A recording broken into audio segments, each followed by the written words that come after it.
Module 11 is the structure of English language and linguistics. First topics are Indo-European family of languages, Old English, Middle English, Modern English.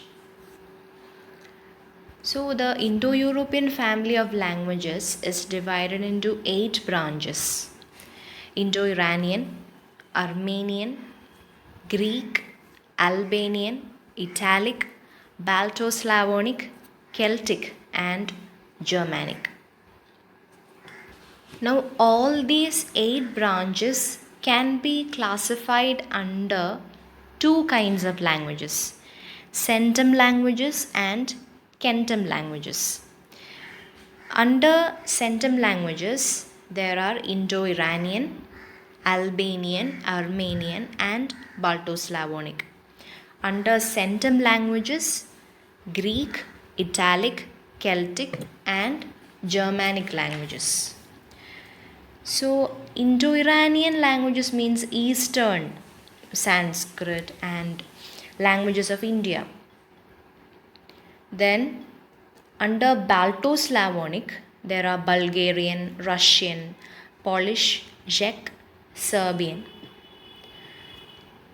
Then under Italic, there is Latin, Italian, French, Spanish, Portuguese, Romanian.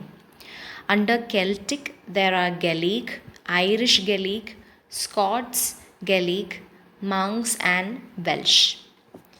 Now, Germanic can be again divided into Western Germanic, North Germanic, and East Germanic.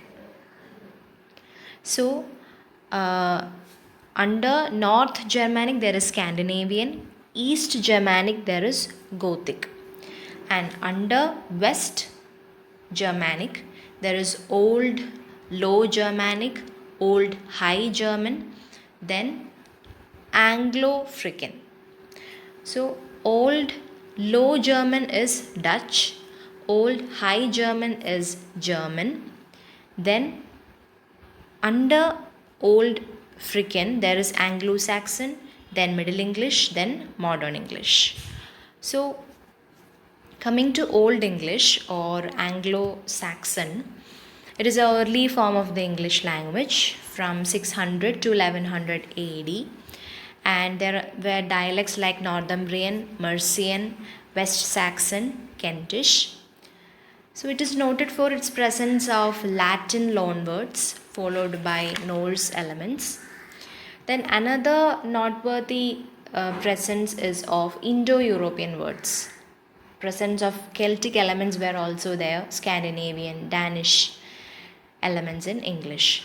Then Middle English. It begins with the Norman conquest of 1066. That period extends from 1100 to 1500, and the dialects were intermingled use of English and Norman French. So that gave rise to Middle English. And there were Northern, Midland group, and under Midland group there are East Midland and West Midland. And the East Midland is considered to be the standard English. And there are also South Midland, North Midland, Central Midland. Then there are Southern dialects are there, that is Southeastern and Southwestern. Then coming to Modern English, that's a period from 1500. So there were influence of Renaissance scholarship, translation of the Bible, introduction of printing press. There is so much growth of vocabulary, semantic changes, great vowel shift, period of lost inflections, loss of syntactic freedom, and use of prepositions. Hybrid words were formed as a combination of informal English and formal Latin. Next topics are phonetics and phonology, general phonetics, phonetic transcription, stress, intonation. So phonetics is a branch of linguistics that deals with the study of speech sounds. So production will come under the articulatory phonetics, transmission, acoustic phonetics, reception, auditory phonetics. Then there is this airstream mechanism, and the English language comes under pulmonic aggressive airstream mechanism. Then the next topic that will come under this phonetics is the organs of speech. We have respiratory system, phonatory system, voiceless or breathed sounds, voiced sounds. Then under articulatory system we have oral sounds and nasal sounds. Vowels are voiced sounds, and there are rounded and unrounded vowels, front, back and central vowels, close, half open and open vowels, cardinal vowels, which was proposed by Daniel Johns. Then pure vowels or monophthongs. There are 7 short vowels, 5 long vowels. So totally there are 12 pure vowels or monophthongs. Then diphthongs, that is a vowel glide. There is closing diphthongs and central diphthongs, falling diphthongs, rising diphthongs. So there are 8 diphthongs. Then coming to consonants, all voiceless and voiced sounds are consonants. You have to go through the points of articulation. Labial, bilabial, labiodental, then dental, alveolar, postalveolar, palatoalveolar, palatal, velar, glottal. Articulators, active articulators, lower lip and tongue. Passive articulators, upper row of teeth, roof of mouth. Then the manner of articulation is the next topic, that is plosive, incomplete plosive, nasal plosion. Then affricates and fricatives, both belongs to sibilants. Then trill or roll, lateral, nasals, frictionless continuants, semi-vowels. Frictionless continuants and semi-vowels are approximants. Then retroflex sounds. Then phonology. Phonology deals with the distinctive unit of sounds and specific patterning in English. So phonemes, there are 44 phonemes, contrastive or parallel distribution, 20 vowels and 24 consonants. Allophones. Allophones are variants of a single phoneme. So they are non-contrastive and complementary in distribution. Then you have to focus on minimal pairs, free variation, phonotactics. Phonotactics studies the structure of syllables in the terms of phonemes and their context of occurrence. They are contrastive and non-contrastive. There are linking R, intrusive R. Then coming to syllables, syllables is a natural division of speech. There are monosyllabic, disyllabic, polysyllabic. You have to focus on nucleus. What is nucleus? Then consonants, releasing consonant or onset, arresting consonant or coda, open syllabic without coda, closed syllabic. Then consonant clusters, abutting consonants, vocoids and contoids. Suprasegmentals, stress. Stress is the degree of force of utterance. Word stress, there are fixed and free. Stressed syllables, sentence stress. Then rhythm. English is a stressed timed rhythm, isochronous. When we go through, the gradation topic, there is strong and weak forms, juncture or transition, pitch. Intonation, there are falling and rising. Then tonality, tonicity, tone, assimilation, elision. So I'm just going through the main topics, main keywords that will come under the major topics. Third topics are morphology, traditional grammar and modern grammar, form class words, function class words, fallacies, caesure, and structuralism. So morphology is a branch of linguistics concerned with the study of the smallest grammatical units of language, ambient formation into words, including inflection, derivation, and composition. Morpheme is a minimal unit of meaning or grammatical function. And there are two types of morphemes, free morpheme and bound morpheme. Free morpheme can be realized as a word itself, and there are lexical morphemes or form class words, that is nouns, adjectives, and adverbs, that will carry the content of the meanings. Then there are functional, that performs a grammatical function such as conjunctions, articles, etc. Then bound morphemes combine the free morphemes to be realized as word. Inflectional, it conveys a sense of past. There are 8 inflectional affixes, that is noun plus s, apostrophe s, verb plus ed, ing, adjective plus est. All inflectional affixes in English are suffixes. Then derivational creates new words. Affixes or bound morphemes, elements that are added to the beginning, middle, and end of the word is called affix. Root is a morpheme that cannot be split any further. And stem is to which an affix is added, and there are prefix, suffix, and infix. There are class changing suffixes, that is derivational affixes that change the grammatical category or class of a sound. Then class maintaining suffixes, that is derivational affixes that do not change class or category. Then what is allomorph? A non-distinctive variant of a morpheme. There is plural morpheme, that is S has 3 different realizations, Z, S, and Is. Then zero morpheme, that is no phonetic realization, sheep, sheep. Then cut, past is cut itself. Then coming to traditional grammar, rules were inherited from Latin based grammar. Classical languages like Latin were considered as superior, so the rules of English were formulated based on Latin. Noun, verb, and interjunction are defined on the basis of meaning.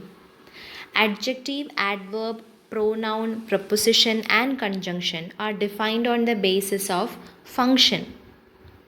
Traditional grammar ignored the aspect of phonology.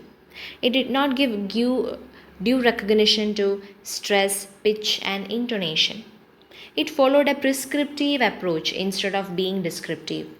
They laid down rules of do's and don'ts instead of describing the behavior of the language.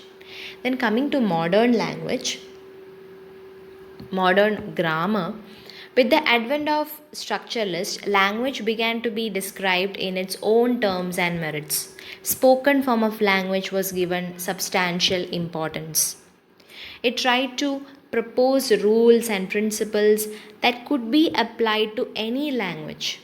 So the use of meaning in the description of various grammatical categories was rejected. Spoken class where spoken languages were collected and analyzed and described, and it used the inductive method of scientific analysis. Then coming to form class. Form class have reasonably clear lexical meaning. New words are added to the form class since it is an open set. They have each a complete set of inflected forms, hence paradigmatic. They can form minimum free utterance. Translation is possible for individual items. Then coming to functional words, they do not have lexical meaning. They are a closed set. They do not take inflectional or derivational affixes, more of a syntactic function. No full sentence is possible alone with this function class, and translation is also difficult. Then do you know what are the fallacies of traditional grammar? The Latinate fallacy, the use of Latin grammar. Semantic fallacy, mixing up of different criterias. Normative fallacy, prescriptive fallacy, logical fallacy, lack of explicitness, neglect of the spoken form, ignoring language variations, historical fallacy. Saussure. The Swiss linguist Ferdinand de Saussure is considered to be the father of modern linguistics. The term structuralism came into vogue in the 1960s with the work of Claude Lévi-Strauss in the field of anthropology.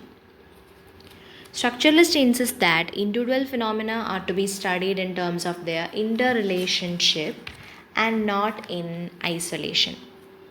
Structuralists insisted on treating languages as structures, that is, total systems or connected wholes. Saussurean principles: signifier, signified, sign.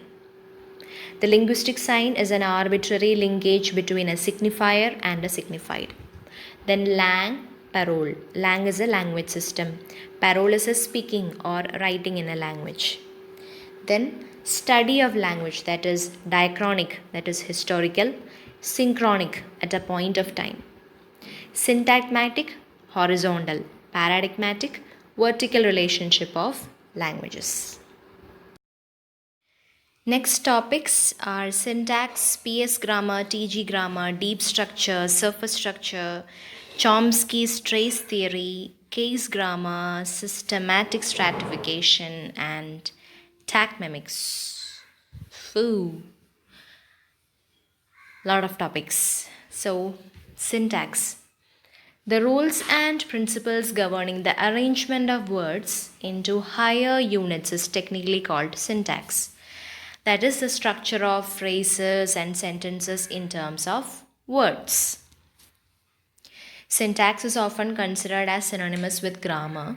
Some regard grammar as consisting of both syntax and morphology. The syntax, the term syntax comes from the Greek meaning arranged together. So the term is also to mean that the study of the syntactic properties of a language. Next, PS grammar. PS grammar or phrase structure grammar is a sophisticated model of grammar evolved out of IC analysis. This method of structural analysis was discussed by Noam Chomsky in his book Syntactic Structures.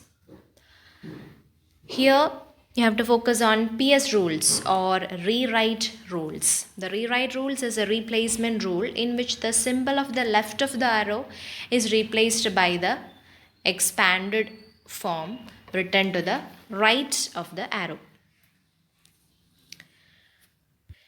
The rewrite rules thus represented, how morphemes are organized into words, words into phrases, and phrases into sentence in a very slightly different from that of IC analysis.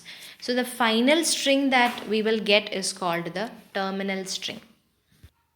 It can also be represented in a graphic manner known as a phrase marker or P marker, and every node in a tree which has a branch is called a branching node, and which does not have a branch is called a non-branching node.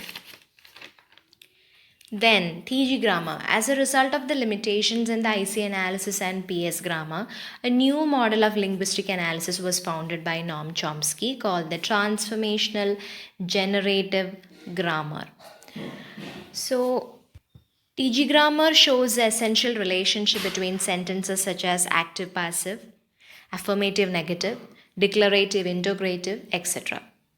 It shows how different types of sentences are derived from basic types of simple sentences through the application of certain rules like transformational rules or T rules. So such basic types of sentences are called kernel sentences. New sentences that are derived from the basic sentence by the addition, deletion, substitution, and rearrangement of elements. The tree representing the structure of the sentence is called the P marker.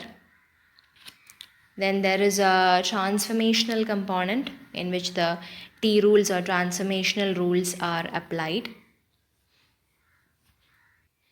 After getting the terminal string, the parts of sentences can be added and we will get meaningful utterances.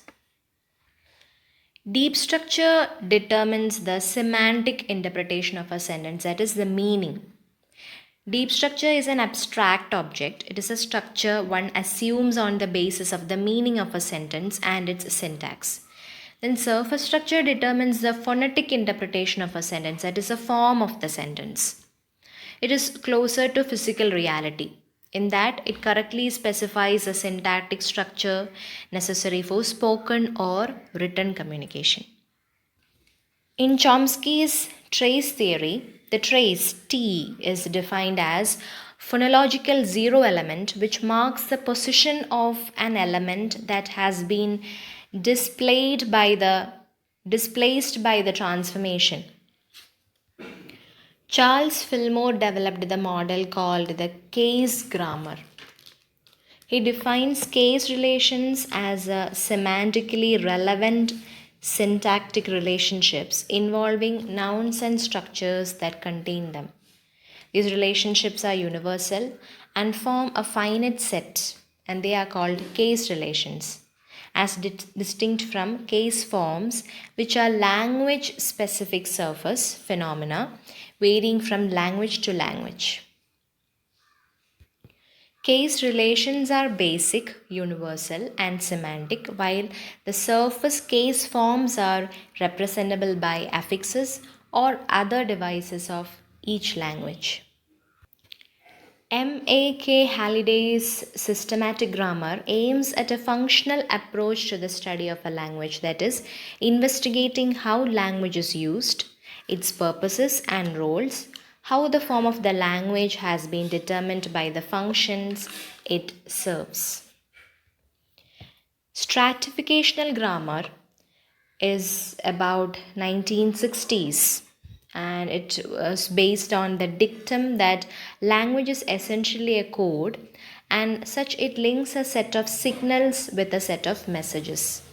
The messages are the conceptual structures and the signals or symbols the phonetic material. Tag mimics was formulated by K.L. Pike and his followers. They considers every language to be trimodal, that is structured in three modes: phonology, grammar, and lexicon. The three are interrelated with levels of structure in each of the modes. A tag mem is an element of a construction, and it is conceived as a composite unit, described in terms of slot filler or function class. Next topics are semantics, lexical semantics, metaphor, and figures of speech. Semantics is a study of meaning. Lexical semantics deals with the lexical relationships. Synonymy, that means identity of meaning. Two or more words with very closely related meaning that are intersubstitutable. Antonymy, that is the oppositeness in sense. Two forms with opposite meaning. And there are gradable and non-gradable. Then hyponymy, the meaning of one term is included in the meaning of the other, just like rose is included in flower. Then homonymy, a form has two or more term is included in the meaning of other. Bank, rest. Polysemy, that is a relatedness of meaning, one form related meanings. Homography will have same spelling but different pronunciation. Contradictions, only one set of relation can be true and only one can be false. Metaphor. Metaphor is a figure of speech that, for rhetorical effect, directly refers to one thing by mentioning other. My love is a red rose. Figures of speech. A figure of speech is a word or phrase that possesses a separate meaning from its literal definition. It can be a metaphor or a simile designed to make a comparison. It can be a repetition of alliteration or exaggeration of hyperbole to provide a dramatic effect. The figures of speech are simile, metaphor, personification, metonymy, apostrophe, hyperbole, synecdoche, transferred epithet, euphemism, irony or sarcasm, pun, epigram, antithesis, oxymoron, litotes, interrogation, exclamation, climax, anticlimax or bathos, alliteration, onomatopoeia, circumlocution, tautology, or pleonasm. Go through all the definitions of these figures of speech. The last topics of Module 11 are linguistics, psycholinguistics, and sociolinguistics. Linguistics is a scientific study of language, of the systems and principles underlying human language. It is called a scientific study because it follows the methodology of science, that is, analysis of data, formulation of a theory to describe it.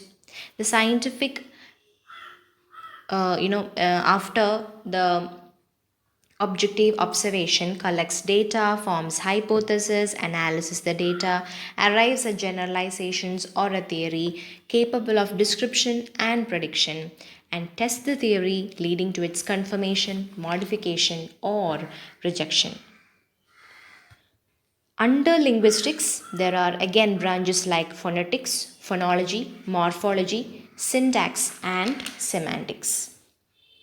Then, next, that is psycholinguistics, the study of how we acquire language and how we use it for communication is called psycholinguistics. Okay, it's a study of the mental aspects of language and speech. It is primarily concerned with the ways in which language is represented and produced in the brain. It is a branch of both linguistics and psychology. Psycholinguistics is part of the field of cognitive science. Short term and long term memory, perceptual strategies, and speech perception based on linguistic models are part of this discipline. Sociolinguistics is a descriptive study of the effect of any or all aspects of society, including cultural norms, expectations, and content, on the way as language is used and society's effect on language. It differs from sociology of language, which focuses on the effect of language on society. It also studies how language varieties differ from between groups separated by certain social variables, that is, religion, status, gender, education, age, ethnicity, etc.